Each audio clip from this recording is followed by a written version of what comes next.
Hello everyone, আসসালামু আলাইকুম। সবাই কেমন আছেন? আশা করি আল্লাহর রহমতে সবাই অনেক ভালো আছেন। আলহামদুলিল্লাহ, আমিও আল্লাহর রহমতে আপনাদের দোয়ায় অনেক ভালো আছি।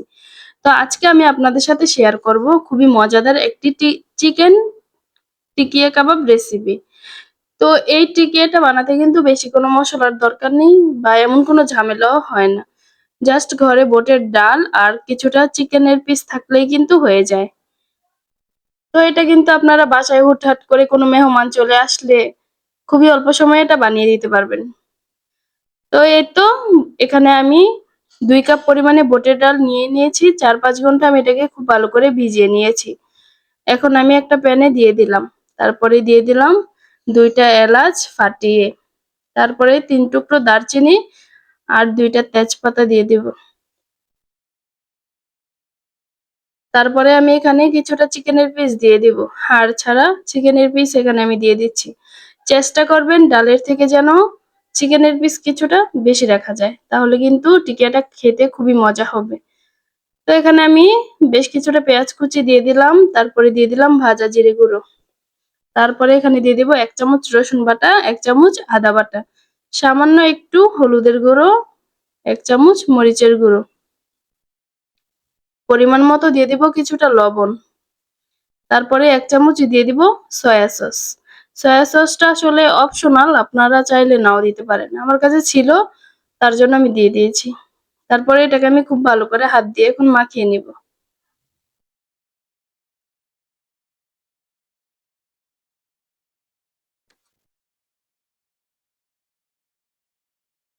এই তো খুব ভালো করে এটাকে কিন্তু আমি হাত দিয়ে মাখিয়ে নিয়েছি। এখন আমি এটা চুলায় বসিয়ে দিব। বসিয়ে আমি এটাকে একটু কষিয়ে ৫-৬ মিনিট একটু ভালো করে কষিয়ে নিব। তারপরেই আমি এটাতে পানি দিব। তো আপনারা চাইলে কিন্তু এটা যেকোনো সময় বানিয়ে খেতে পারেন। ডাল ভিজানোর যেই আছে ওইটা কিন্তু আপনারা যেমন মনে করেন ডালটা না ভিজলে ভালো করে ডালটা সিদ্ধ হবে না, আর এটা আপনারা বানিয়েও খেতে পারবেন না। এটা একদমই ভুল।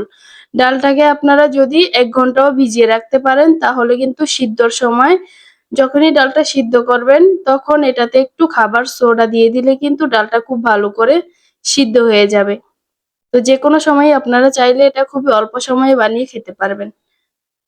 তো এই তো আমি এটাকে কিন্তু খুব ভালো করে কষিয়ে নিয়েছি। এখন পরিমাণ মতো আমি এটাতে পানি দিয়ে দিব। চেষ্টা করবেন এখানে গরম পানি দেওয়ার। এই তো আমি এখানে ২ কাপ পরিমাণে পানি দিয়ে দিয়েছি। এখন আমি এটাকে ঢাকনা দিয়ে খুব ভালো করে সিদ্ধ করে কষিয়ে নিব।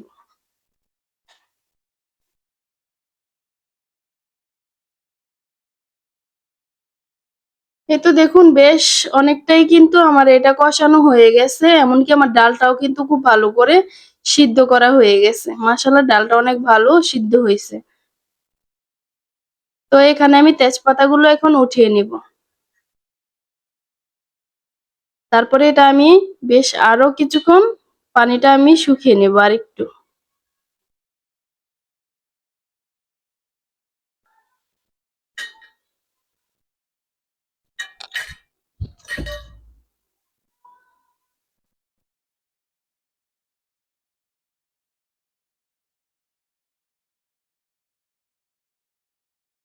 তো এই তো দেখুন আমার পানিটা কিন্তু খুব ভালো করে এখানে শুকিয়ে গেছে। এমনকি ডালটাও খুব ভালো সিদ্ধ হয়ে গেছে।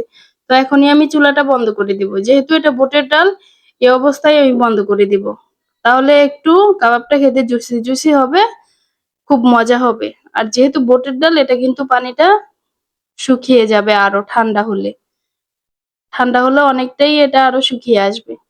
তো এই তো আমি কিন্তু ঠান্ডা করে এটাকে খুব ভালো করে ব্লেন্ডার করে নিয়েছি। আপনারা চাইলে এটা কিন্তু পাটায়ও পিষে নিতে পারেন। তো আমি এখানে কিছুটা আস্তে, আস্তে রেখেই ব্লেন্ডার করেছি। তাহলে খেতে একটু মজা হয়। তো এই তো তারপরে এখানে আমি দিয়ে দিব কিছুটা ধনেপাতা কুচি, কিছুটা কাঁচামরিচ কুচি। তারপরে দিয়ে দিব ১ চামচ গরম মসলার গুঁড়ো। দিয়ে এটাকে খুব ভালো করে আবার হাত দিয়ে মাখিয়ে নিব।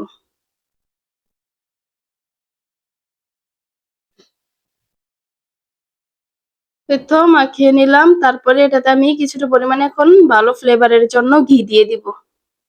ঘিটা দিয়ে আবারও খুব ভালো করে এটাকে আমি মিশিয়ে নিব।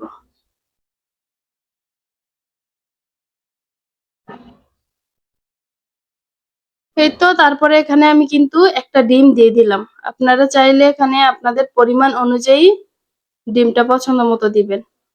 তো এখানে আমার একটা ডিমই পারফেক্ট হবে, তার জন্য আমি এখানে একটা ডিমই দিয়ে দিলাম।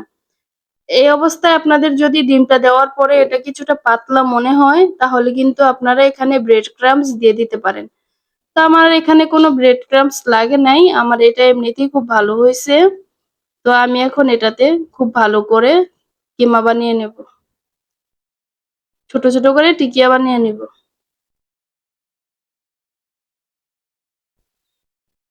এই তো আমি এটাকে এখন দেখুন অল্প, অল্প করে নিয়ে হাতে খুব ভালো করে একটু মথে তারপরে টিকিয়াটা বানাবো। তাহলে কিন্তু এটা ফাটবে না সাইডে খুব ভালো করে। ভালো করে হাত দিয়ে এটাকে একটু মেখে নেবেন। তাহলে কিন্তু সাইড গুলো অনেক সুন্দর হবে, সমান হবে। ভাজার সময়ও কিন্তু এটা একটুও ভাঙবে না। তো এই তো দেখুন আমি এখানে একটা টিকিয়া বানিয়ে নিয়েছি। এখন এখানে আমি আরো একটা টিকিয়া বানিয়ে আপনাদেরকে দেখাচ্ছি। একইভাবে আমি এখানে সবগুলো টিকিয়া খুব ভালো করে বানিয়ে নিব।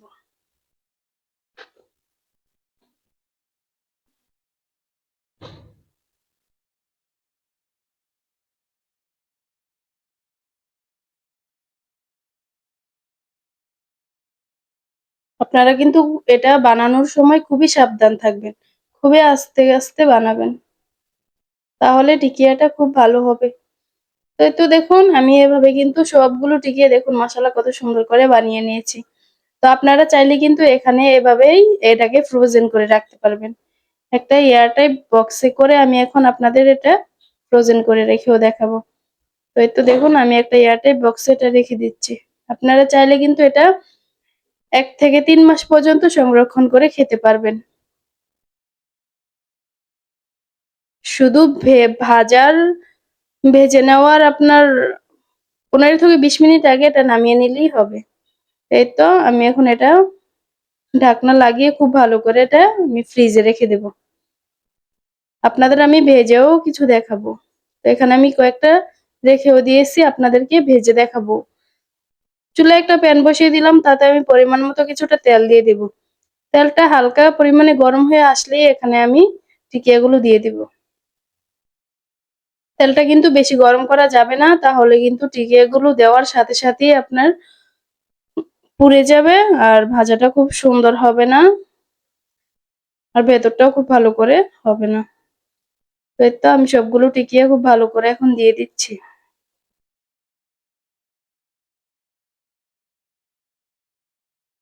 তো টিকিয়াগুলো দিয়ে দিলাম, তারপরে এক পিঠ হয়ে যাওয়ার পরে এখন আমি এগুলোকে উল্টিয়ে দিব। দেখুন আমার এক পিঠ হয়ে গেছে, মাশাআল্লাহ অনেক সুন্দরভাবে কিন্তু হয়েছে। তো এইভাবে আমি এখন সবগুলো টিকিয়া উল্টিয়ে দিব। দেখুন আমার টিকিয়াগুলো কিন্তু খুব ভালো আর খুব সুন্দর হয়েছে। সাইডে দিয়ে একটুও ফাটে নাই বা ভাঙে নাই, অনেক সুন্দরভাবেই হয়েছে।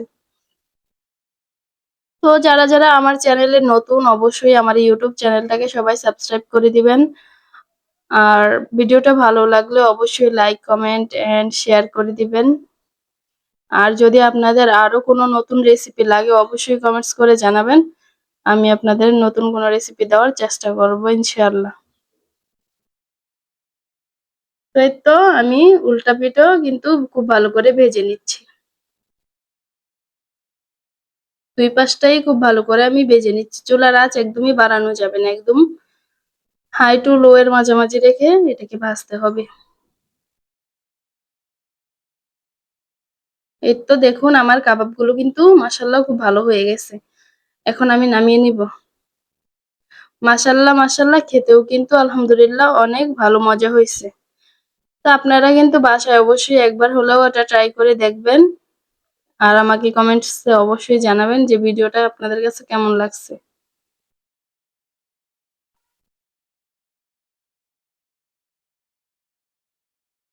এই তো আমি আমার সবগুলো টিকিয়া নামিয়ে নিলাম। এখন আপনাদের সামনে আমি একটা ভেঙে তারপরে পরিবেশন করে দেখাবো যে টিকিয়াগুলো ভিতর থেকে কেমন হয়েছে। উপরটা খুবই ক্রিসপি অ্যান্ড ভিতরটা কিন্তু খুবই মজা। তো এটা হচ্ছে আমার হাসব্যান্ডের হাত। উনি আপনাদের সাথে ভেঙে দেখাচ্ছে। দেখুন মাশাআল্লাহ, মাশাআল্লাহ ভেতরটা কিন্তু অনেক সুন্দর হইছে অ্যান্ড খেতেও অনেক মজা হইছে। সবাই ভালো থাকবেন, সুস্থ থাকবেন। আসসালামু আলাইকুম।